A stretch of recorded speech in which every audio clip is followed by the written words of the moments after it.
Hello and welcome to Inside the Americas. I'm Sharon Gaffney. Good to have you with us. Coming up on the show this week, Colombia becomes the fifth Latin American nation to decriminalise abortion, a ruling welcomed by campaigners and human rights groups, but condemned as heinous by the country's president, Duque, who says the matter should have been decided by Congress.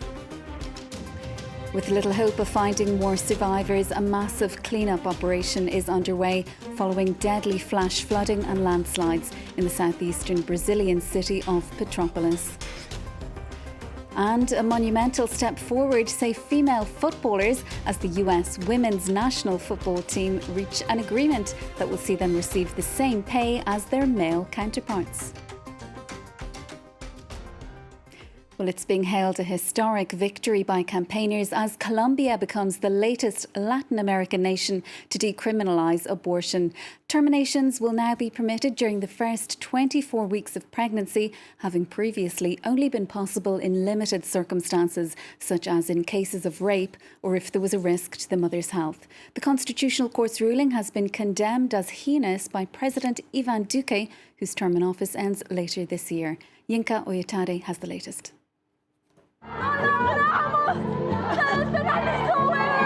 For pro-choice activists, it's news worth spreading. The outside of Colombia's constitutional court lit up with jubilation as hundreds celebrate the legalization of abortion during the first 24 weeks. It's such an immense happiness because we have finally achieved what women through history fought for. This is historic. We finally succeeded in having them allow us to decide over our bodies. While pro-choice activists danced, anti-abortion protesters prayed. The feminists believe that this is a step forward for women, when in reality this is a step backwards, because the fight for women's rights doesn't include murdering others. Earlier inside the court, judges had voted 5 against 4 to decriminalise the procedure. It reversed a decision taken in the same court back in 2006. Under that ruling, abortion was only allowed if the health of a woman was in danger, if the fetus had a fatal condition, or when a pregnancy resulted from rape or incest. Anyone else who had an abortion or who helped a woman obtain one faced prison sentences ranging from 16 months to 4.5 years. Colombia now joins a handful of Latin American countries to have decriminalized the procedure. Momentum for the legalization of abortion has grown in recent years, this in what is a historically conservative region that is dominated by the Catholic faith. Activists hope the move to decriminalize will make abortion access safer.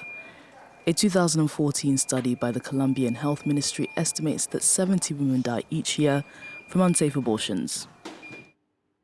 Rescue teams are still digging through mud and the wreckage left by devastating landslides and flash flooding in the Brazilian city of Petrópolis. Scores of people were killed, including children, after torrential rains dumped a month's worth within the space of a day. Dozens of people are still missing. Peter O'Brien has the details. Alexandre Conde was born and raised in Alto da Serra.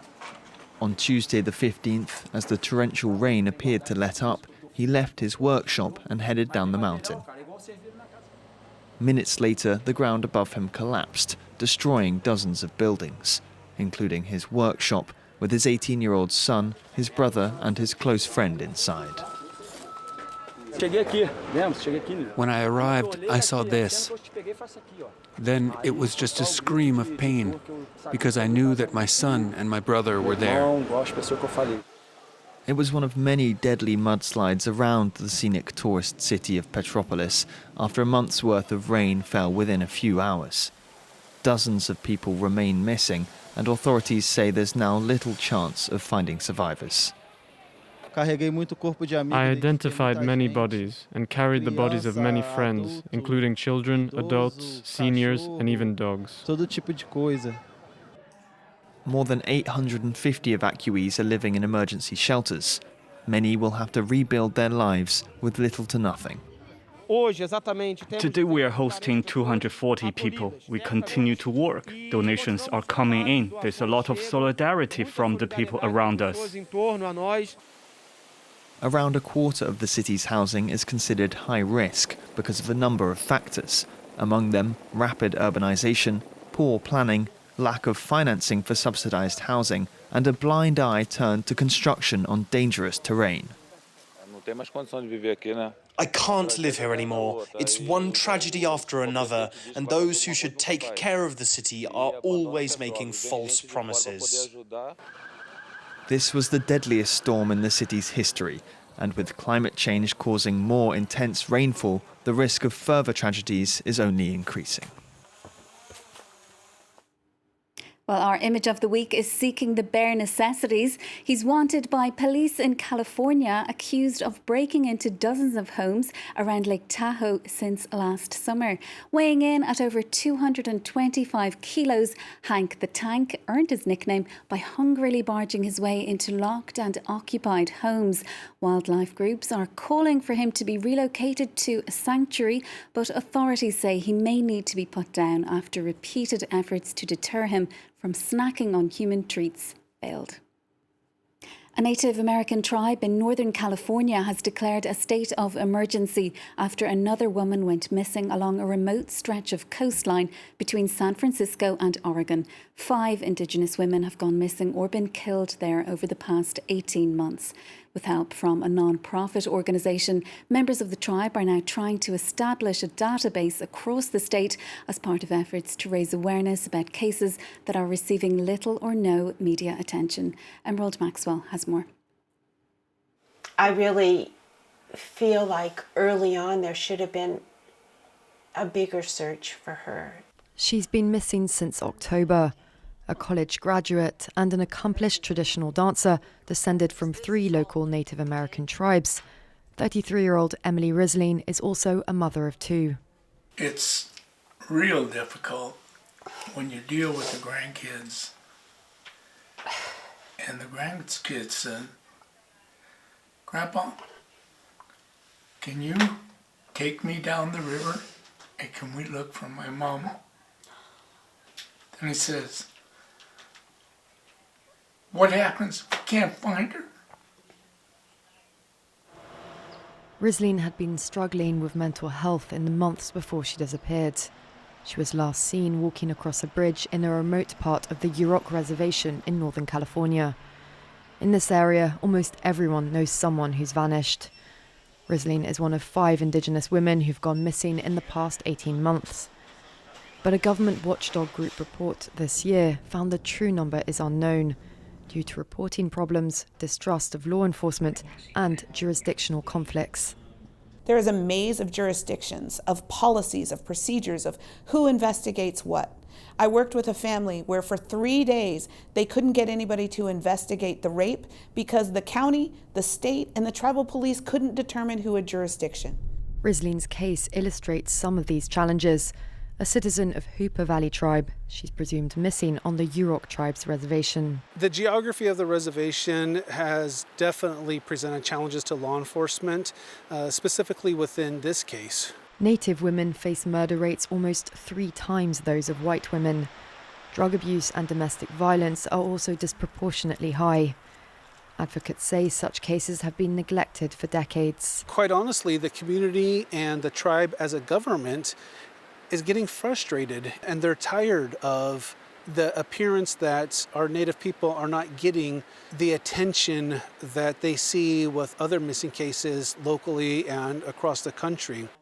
The Yurok tribe is working to build the first database of such cases in California. A number of states, including California, are taking on the crisis, with more studies of the problem and greater funding. Their campaign kicked off back in March 2019 with one goal in mind: securing equal pay for male and female footballers. The US women's national team have reached an agreement with the sport's governing body that will see them being paid the same amount as men across all competitions, including the World Cup. It was an end-to-end game, but after 6 years, the US women's national team have won. US Soccer are handing them $22 million, distributed as the players see fit, subject to court approval, and they're promising that they'll be paid equally to the men's team when they next enter contract negotiations. It is a huge win for us, for women's sports, for women in general, and it's a moment that we can all celebrate right now. In 2020, a court in California rejected the women's team's claim that they earned less than the men, finding instead that they earned more both as a whole and per match since 2015. During that time, the women had won 2 World Cups and managed to negotiate higher salaries than they had before. Meanwhile, the men's players, who have larger bonuses per game but no annual salary, performed badly on the pitch, failing to even qualify for the World Cup. If the women had been on the men's model during this time frame, they would have earned far more. It's not clear what equal pay will look like exactly when both national teams come to the negotiating table, but star player Megan Rapinoe is convinced it'll mean a brighter future for the women. The players coming up next will have a much better ability to just play. And with that comes, them probably being way better than we ever were. That's kind of the goal. US Soccer joins the governing bodies of England, Brazil, Australia and Ireland, which have also committed to equal pay for their women's teams. Well, that does it for us. Thanks for watching Inside the Americas and stay tuned for more world news here on France 24.